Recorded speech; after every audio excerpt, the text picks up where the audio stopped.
राधे राधे। श्री हरिवंश। आइए आज की लीला में प्रवेश करें। लीला चल रही थी अकथ कथा। वह किशोरी पुनः एक बार उसकी ओर शांत दृष्टि से देखकर मुस्कुराई। मैं इला हूँ, उसने कहा। इला चकित हो उसकी ओर देखने लगी और कुछ समझ पाए इससे पूर्व ही धीरे धीरे उसमें समा गई। कल हमने यहाँ तक की थी, आज इसके आगे। श्याम सुंदर से भी नहीं मिलती अब? सब कुछ सुनकर श्रिया ने पूछा। इला ने नहीं में सिर हिला दिया। ये क्या किया तूने? हम सब में एक तू ही तो सबसे मोटी, गदबदी, नटखट और तीखी लड़ाकू थी। इतने पर भी श्याम सुंदर से तेरी जाने कैसे पटती थी। तेरा अधिकार और हिम्मत देख हम सब चकित थी। लड़की होने पर भी तू हमारे साथ कम ही रहती, या तो अकेली खेलती या फिर श्याम सुंदर के साथ। जब कभी मैं तेरे साथ होती, मैं संकोच के मारे सिर झुकाए खड़ी ही रह जाती।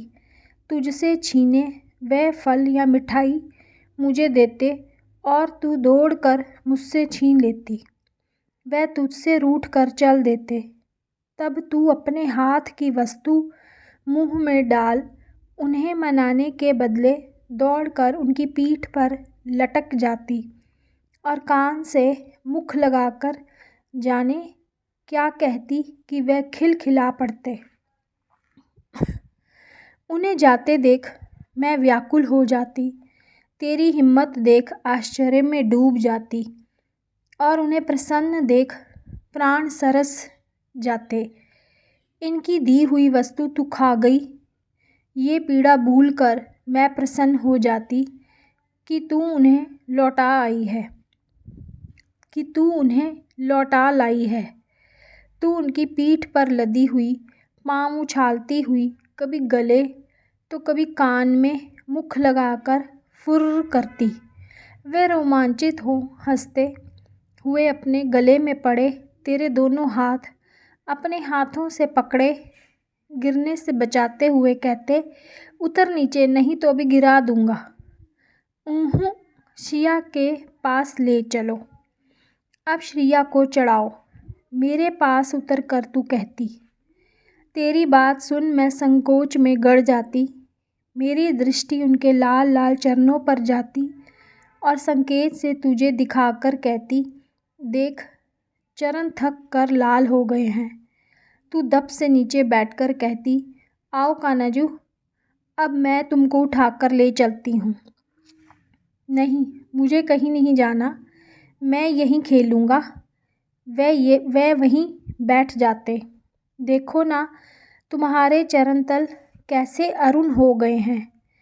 तू उनका हाथ खींचती, आओ मेरी पीठ पर चढ़ो। नहीं इला, मुझे कुछ नहीं हुआ। तू कहे तो भी तुम दोनों को उठाकर घर तक पहुंचा सकता हूँ। श्रिया, तू समझा ना इस हठीली को? तुम्हारे चरण ही अरुण नहीं हुए, बाल पर भी श्रम बिंदु झलक आए हैं। मैं कहती, आ इला, अपने दोनों इनके पद समाहन करें। तू एकदम से झपट कर उनका एक पद अपनी गोद में धर लेती। आह, केवल अरुण ही नहीं, उष्ण भी हो गए हैं, कहती हुई कभी उनके चरणों को कपोलों से, होठों से, आँखों से, हृदय से लगा लेती। मैं मुग्ध सी तेरे इस मुक्त व्यवहार को देखती रहती। श्रिया की बातें सुनते हुए इला के नेत्र मानो निर्जर बन गए। उसने श्रिया की हथेलियाँ अपने हृदय से लगा लीं। आह, तेरे हाथ कितने शीतल हैं बहन। उन चरणों की शीतलता स्पर्श की राह तेरे हाथों में उतर आई है। चल बहन, उसी स्थान पर चलें। श्रिया ने इला का हाथ पकड़कर उठाना चाहा। क्या करूँगी बहन वहाँ जाकर? अब ना मेरा वह हीरक जटित बचपन रहा, न हृदय में वह उल्लास, भीतर शीतल कठिन दाह सुलग उठा है। जाने ये कैसा रोग है बहन, उनके दर्शन स्पर्श को प्राण तरसते हैं। उस पर पद उस और उठते नहीं। मेरी सारी हिम्मत जाने कहाँ चुक गई है। एक बार जैसे तैसे साहस किया भी तो देखा, तमाल से पीठ टिकाए, हाथ में वंची लिए कान्हा जो खड़े किसी की प्रतीक्षा कर रहे हैं। संभवतः वह तेरी प्रतीक्षा कर रहे थे, अन्यथा मैं तो सदा उनसे झगड़ती रही, मारती काटती, सदा अपनी ही बात पर अड़ने वाली हठीली। और वह इला की वाणी रुद्ध हो गई।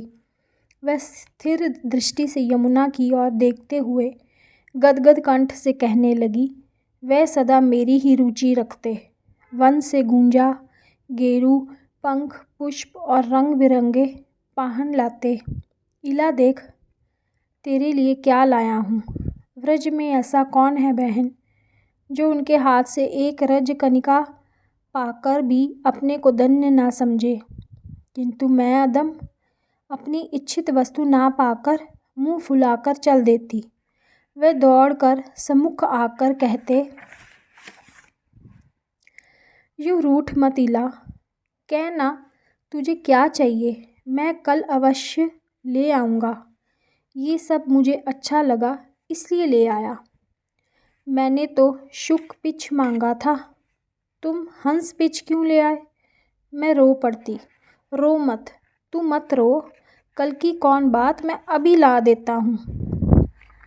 शुक पिच वह मुझे गोद में भर लेते, व्याकुल होकर कहते, मैं भूल गया री।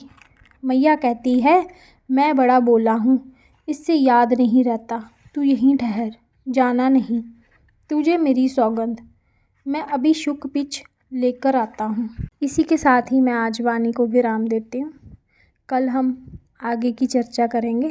तब तक के लिए राधे राधे। श्री हरिवंश।